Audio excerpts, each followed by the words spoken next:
The Bears trading for Joe Thuney. On the heels of the Jonah Jackson trade, which we talked about, there's a video out right now, the instant reaction, the emergency podcast to Jonah Jackson going to the Chicago Bears. Yesterday, they turn around and make a bigger splash. Joe Thuney from the Kansas City Chiefs for a 4th-round pick in the 2026 draft. Not this year, the 2026 draft. I love whenever a team can make a trade and they're giving away like a 4th, a 5th, a 6th rounder for a star, potential star, former star player. Almost every single time I look at that and go, what an unbelievable win. Unless if you're paying a ridiculous contract that's going to cripple you for years, I always want to get that star player.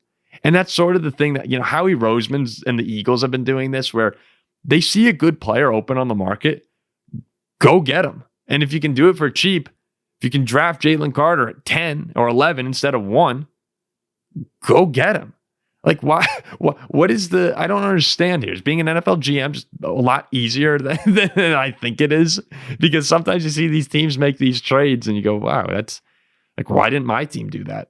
The Vikings have been struggling on the interior offensive line for years. It's been one thing I've pounded the desk about. Why did we not do that? And now the Bears are starting to make these sorts of moves. It's like Joe Thuney. I'm telling you guys, Jackson was a nice addition. Joe Thuney's the real deal here, man. Leader. Champion, 4-time Super Bowl champion, twice with the Patriots, twice with the Chiefs. He's been in the game 5 times. Just a damn good football player. First team All-Pro the last 2 years. Second team All-Pro 2019 and 2022. And the Bears haven't had a Pro Bowl offensive lineman since 2018. The last All-Pro offensive lineman they had was 2006. And this guy might be the best left guard in football here. Best left guard in football. Doesn't get injured. Like, how good does that get for Chicago? 98.6% of his games, 146 out of 148 regular season games he's played since entering the league with the Patriots. What a home run win here. The only downside, maybe, that you could say for Chicago is that he's older. He's 32 right now, which, again, some offensive linemen can go into their mid-30s, even late 30s.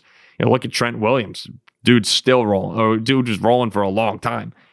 The versatility of Joe Thuney is great. You can plug him in at left guard. That's where he naturally fits, but you could throw him in at center. You could throw him in at tackle if you need to in a pinch. The guy can really play anywhere across the line. Like, this is just like a phenomenal trade for Chicago. And Ben Johnson came in. You're kind of seeing what he prioritizes, right? In Detroit, I know he had Jared Goff and Amon-Ra and Jahmyr Gibbs. Those guys get all the attention. Those guys make the splashy plays. Although I think Penei Sewell is probably one of the more well-known offensive linemen in the league right now. I mean, they had a great offensive line. One of the 2 best in football, them and the Eagles. That was the calling card for Detroit, really, when you get down to it. Like, David Montgomery and Jahmyr Gibbs are amazing talents, but that push starts up front. I mean, the holes that these guys run through at times, I'm not trying to take anything away from those running backs. I think they're 2 of the best in football.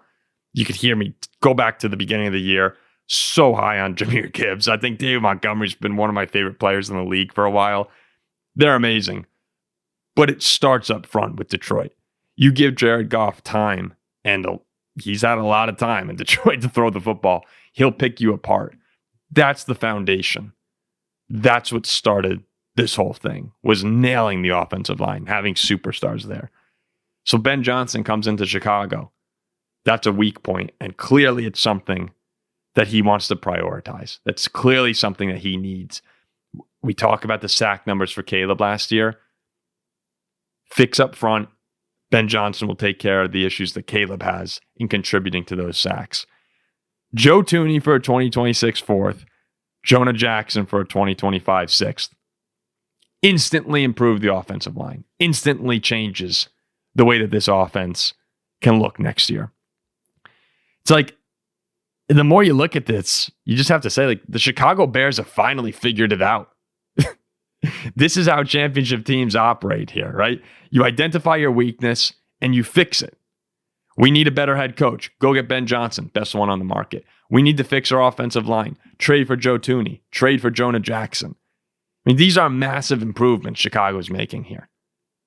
And there's probably still more to come, honestly, this offseason. Like, they are right now one of the easy winners of this offseason with the moves they're making and what they've given up for the guys. So now they've given Caleb Williams basically everything he needs to succeed. Almost everything. There's a few more holes they need to plug here or there. But this team is kind of ready to make that leap. It just depends. Do you believe Caleb will do it? And if you think he will, if you think Caleb Williams is that guy, yeah, you need a center. Yeah, maybe another weapon would be good here. But this team is ready to roll. It might take a little time to gel. Like, you have to give that time. But assuming that Ben Johnson can come in and do what he says he can, you have to like the situation of the Chicago Bears. I know that as Packers fans, as Vikings fans, Lions fans, a lot of the people who listen to this podcast, we like to make fun of Chicago. We like to say they'll screw it up no matter what. But the more you look at what's happening there, the more you're starting to realize, there's a change in what's happening. The decision making, the guys that they're bringing in, the way that entire organization operates has been different this offseason. Really over the past two, honestly.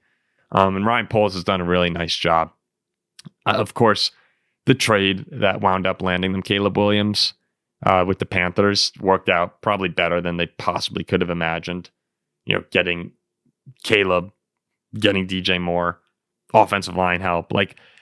That could not have worked out better. But they've really had a great past two off seasons in trying to turn this thing around. And I know last year didn't go exactly the way they wanted to, but after the 4-2 start, really after the Washington game, but I think they're trending for sure in the right direction. And you have to acknowledge that. You just have to.